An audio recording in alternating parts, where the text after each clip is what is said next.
Welcome students. आज हम भारतीय वैज्ञानिक भाग 3 पढ़ेंगे। तो चलिए शुरू करते हैं। आज हम होमी जहांगीर भाभा के बारे में पढ़ेंगे। होमी जहांगीर भाभा का जन्म 30 अक्टूबर 1909 को मुंबई में हुआ था। ये टाटा परिवार से संबंधित है। आपने नाम भी सुना होगा, टाटा नमक सुना होगा, टाटा स्टील सुना होगा, तो उन परिवार से संबंधित है। इनका कार्य क्षेत्र सैद्धांतिक भौतिकी था।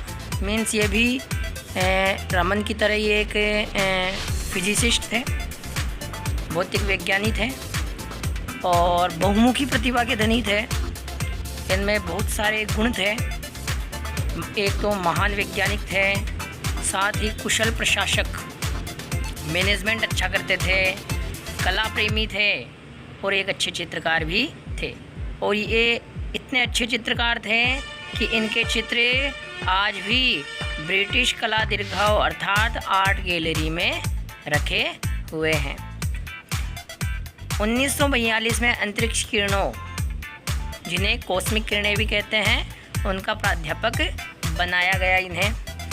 इन्हें भारतीय परमाणु विज्ञान का पिता भी कहा जाता है। इनका उपनाम है भारतीय परमाणु विज्ञान का पिता। इनके सम्मान में 1967 में परमाणु शक्ति संस्था टोम्ब्रे का नाम बदलकर भाभा परमाणु अनुसंधान केंद्र, जो कि मुंबई में स्थित है, वो रख दिया गया। अब बात करते हैं इनकी उपलब्धियों और विज्ञान में योगदान की।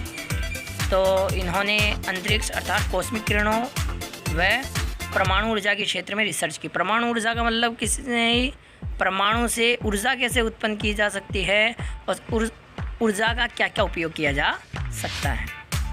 1937 में भाभा तथा डब्ल्यू हिल्टर, जो कि इनके सहयोगी थे, ये भी एक वैज्ञानिक थे, दोनों ने मिलकर ये बताया कि कॉस्मिक किरणें अंतरिक्ष से आने वाले सूक्ष्म कण हैं।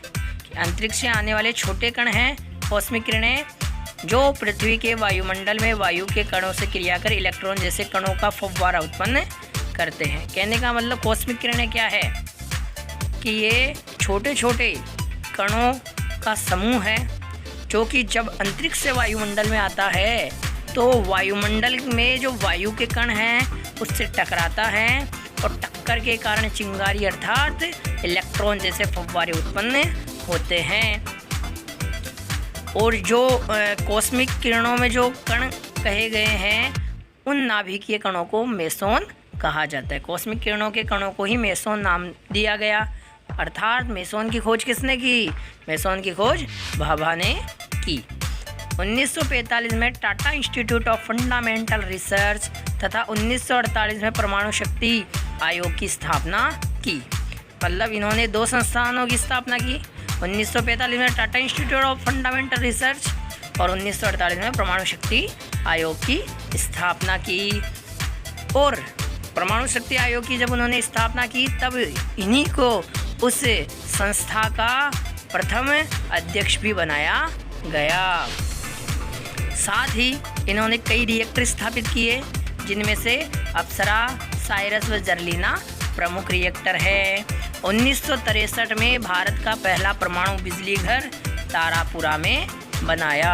मतलब परमाणु से, या कहे तो परमाणु बम, परमाणु विखंडन, इनसे विद्युत बनाने का जो प्रक्रिया है, जो कारखाना कह सकते हैं या बिजली घर कहा गया है, वो इन्होंने 1963 में तारापुरा में बनाया था। सितंबर 1956 में आणविक एजेंसी की स्थापना के लिए न्यूयॉर्क में 81 राष्ट्रों के सम्मेलन में भाभा को अध्यक्ष बनाया गया। ये कितने गर्व की बात है कि 81 देशों का एक सम्मेलन हुआ 1956 में, सितंबर 1956 में आणविक एजेंसी की स्थापना के लिए। तो 81 देशों के लोगों, 81 देशों के वैज्ञानिकों के बीच में सबसे प्रमुख व्यक्ति भाभा थे और उन्हें उस एजेंसी के स्थापना के सम्मेलन में अध्यक्ष बनाया गया। अब बात करते हैं हम डॉक्टर पंचानन महेश्वरी की। इनका जन्म 9 नवंबर 1904 को जयपुर में ही हुआ था। जयपुर के ही रहने वाले थे। वनस्पति विज्ञानी थे, कहने का मतलब पेड़ पौधों के बारे में अध्ययन करते थे और पेड़ पौधों के बारे में ही रिसर्च करते थे। इलाहाबाद यूनिवर्सिटी से तो पढ़ाई इन्होंने पूरी की और फिर जिस यूनिवर्सिटी से पढ़े उसी में पढ़ाने लगे, अर्थात इलाहाबाद यूनिवर्सिटी में तो पढ़े और इलाहाबाद और आगरा यूनिवर्सिटी में पढ़ाने लगे। 1948 में दिल्ली यूनिवर्सिटी में वनस्पति विज्ञान के अध्यक्ष भी बने। इनकी क्या उपलब्धियां रही हैं? पादप भ्रूण विज्ञान में रिसर्च की। पादप भ्रूण विज्ञान मीन्स जो बीज होता है पादप का, उसके बारे में उन्होंने रिसर्च की। भ्रूण विज्ञान तथा पादप क्रिया विज्ञान के सम्मिश्रण से फूलों के विभिन्न भागों में कृत्रिम पोषण द्वारा वृद्धि कराने में सफलता प्राप्त कर ली। एक तो जो भ्रूण है या बीज है वो प्राकृतिक वातावरण में वृद्धि करता है, विकास करता है, परंतु इन्होंने विज्ञान की दो शाखाओं भ्रूण विज्ञान और पादप क्रिया विज्ञान का सम्मिश्रण किया। मतलब भ्रूण विज्ञान और पादप क्रिया विज्ञान दोनों को जोड़ करके, दोनों के नियमों को साथ रख करके इन्होंने फूलों के विभिन्न भाग को कृत्रिम पोषण, जो मनुष्य द्वारा निर्मित पोषण है या मनुष्य द्वारा निर्मित परिस्थितियां हैं, उनमें उन पादपों की वृद्धि कराने में इन्होंने सफलता प्राप्त कर ली। कहने का मतलब एक तो प्राकृतिक रूप से पादप फलित होते हैं और इन्होंने कृत्रिम रूप से पादपों को वृद्धि और विकास करने में सफलता प्राप्त कर ली थी। टिश्यू कल्चर प्रयोगशाला की स्थापना की। टिश्यू बोलते हैं कोशिकाओं के समूह को। जो हमारे शरीर में कोशिकाओं का समूह होता है उसे बोलते हैं टिश्यू, जिसे हिंदी में उत्तक भी बोलते हैं। तो उन्होंने टिश्यू कल्चर प्रयोगशाला की स्थापना की।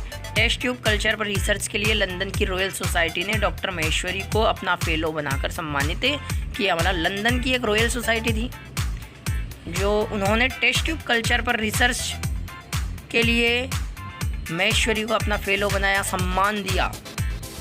अब आपके लिए कुछ प्रश्नावली के प्रश्न हैं, इन्हें लिखना भी है, याद भी करना है। भारतीय परमाणु विज्ञान के पिता कौन थे? ये बोर्ड द्वारा दिए गए मॉडल पेपर में प्रश्न पूछा गया था, यह आप सभी जानते हैं।